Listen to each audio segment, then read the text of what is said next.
Welcome to the JAMODI podcast. We are all surrounded by amazing coaches and leaders. So let's get an inside look at not just what they do, but how they do what they do. After all, becoming the best versions of ourselves is JAMODI, just a matter of doing it. Coaches, the JAMODI podcast is powered by Shoot 360. The future of basketball has arrived in Dallas-Fort Worth. Shoot 360 combines the latest sports technology with the fundamentals of basketball skill development. The result is a one-of-a-kind video game-like basketball program designed to improve your shooting, dribbling, and passing.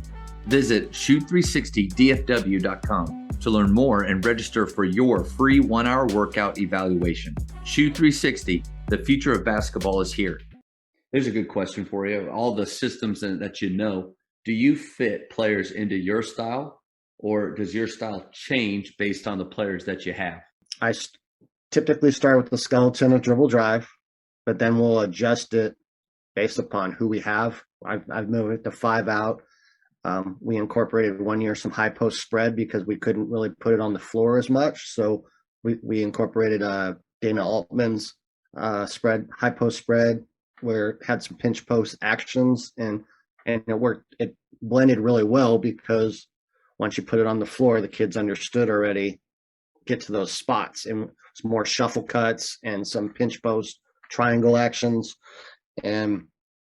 But typically we are teaching dribble drive because the kids have been learning it since their freshman year. So as they move up in the program, it's already ingrained. And most of the schools I've ever been at, tallest kid I usually have is about 6'3". So we only have really 1 or 2 kids to put in the dunker spot, and the rest are guards. Yeah. So what about the coach that says, well, I love what you're doing, but we don't have guys that can dribble or drive or shoot? What's your, because I've had that talk when they watch us move the ball, they watch us attack, and it's wow, we just don't have guys that can do that. What's your answer to that? What are you doing to develop it? I mean, if you can't shoot, what can you run? Yeah, what offense will work? Yeah. I mean, if you're not skilled, that was going back to my point of like the flex, or if they know this is the offense we're going to run only, then they're going to be working on mid-range, coming off screens, jump shots. They're not going to be working on driving and various finishes around the rim of what the offense gets you, if you will. I mean, we're talking high school basketball, and correct me if I'm wrong, if your situation is, you look at your team every year and you probably have the ordinary Joe kid that's just on a team that's just happy to play, or it's something to do. Buddies are on the team, and you maybe have 2 serious basketball players. Yeah. And those are the ones putting in the work to get better, and the other ones are not. So what are you doing within your basketball program to develop players that are not necessarily full-time commitment players, if you will? Yeah, I think more attention and time spent with individual skill work will, one, make your offense run smoother.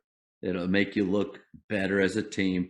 I think the guys will have more fun because sometimes it is hard how many coaches, and I've been guilty of this, are asking players to do something that they're not confident that they can do. And because either they know they haven't put in the time, or your individual skill work doesn't really set them up for success in that. But I think more attention and emphasis on individual skill work, more fun, more buy-in, help those, not just the 2 guys get better that are there, but the others that need to help them. Great. I mean, it's role definition. That's key to coaching is trying to get kids, put them in a position where they succeed, but in a game, helping them understand this is what you're good at, this is what you're not good at.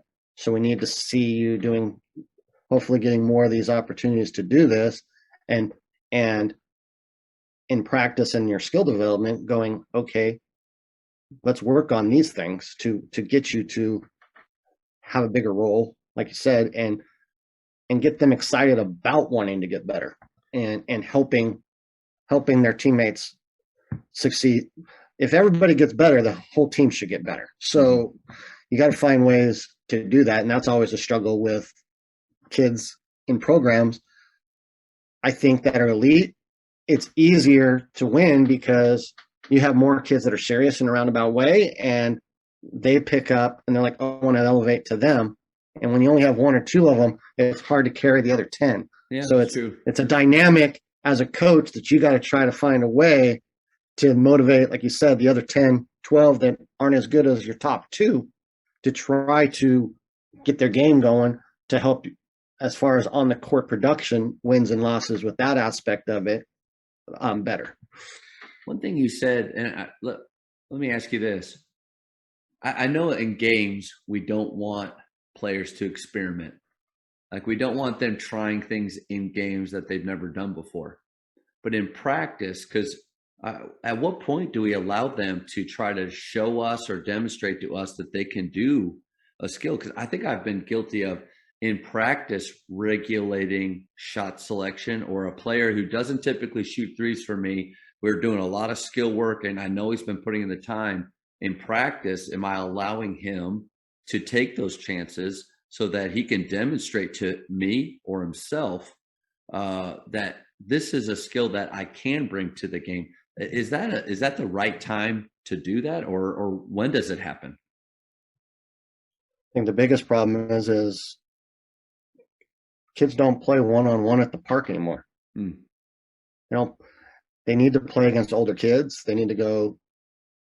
I think as coaches, we try to structure stuff too much, Yeah. and so we got to get this in, we got to get this in, and the teaching how to play basketball is probably not being taught enough, and putting them in situations.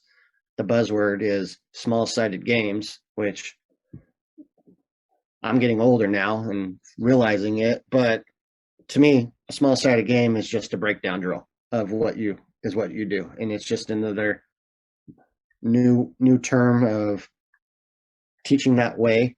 And but kids need to play more. So I Yeah. think more coaches are starting to go to small-sided games and not necessarily playing 5-on-5. They're doing things 1-on-1, 2-on-2, 3-on-3, 4-on-4, and building it up and playing instead of, oh, we're going to do a deny drill up the line, or we're going to do this and we're going to do that. It's more playing based. And I think the more people that are going to that, they're probably seeing more results where kids are more likely to be at practice, and practices are more upbeat, music being played, Yeah. and different things to relate to this generation. Where me and you played, never heard of that you would have music playing in practice. That's right. My practices are not meant for your enjoyment. That's what you and I. Correct. That's where you and I played. I think. So we didn't deal with Facebook, Twitter, and Yeah. Instagram. So I think giving them an opportunity, and this is something that I need to remember, is giving them a place where they can experiment. Like what do you like we always what do you do in a laboratory? You experiment. Sometimes you're going to blow things up, and sometimes it's going to go horribly wrong. But we got it, because you're right. We used to do that out at the park. We'd play 1-on-1, 2-on-2, or 5-on-5 against some bad players, but we would try things that we've been working on and see how this felt, and then go back and work on it some more. It's all structured now. They go to team practice, then they go to their NBA skill coach, the pro skill coach, and then and there are a lot of good ones, but then they go to another structured deal, and then they play a structured game. Where do they get to work on the things that they know they have to improve? Matt, I agree with you to an extent, but I think it's more like they go to one skill practice and then they go play 8 games on the weekend. That's true. I probably gave them too much practice there, too much work. Well, there's a whole Tyler Costin with PGC did a great talk on getting good versus getting seen. This idea as freshmen that we're going to go to a tournament, play 4 games to get exposure, but then if you really do the math, they have the ball in their hands for about 8 minutes over the weekend. Yep. Where you could go home, save some money, go to the gym, go to the rec, and spend a lot more time on Right. your game, because the time to get seen And is farther on, and hopefully you're good at that point. we're guilty of that. I'm guilty of that where here July's the big AAU time, right? And what is it? April or May is viewing period, and July's viewing period. So I pretty much said May and June you're with us, and July we stop playing. We Yeah. just say go for the few that are good enough. And you're right. You said exposure, but what they're really getting is exposed. Yeah. So, Yeah. because they're not. I mean, shooting.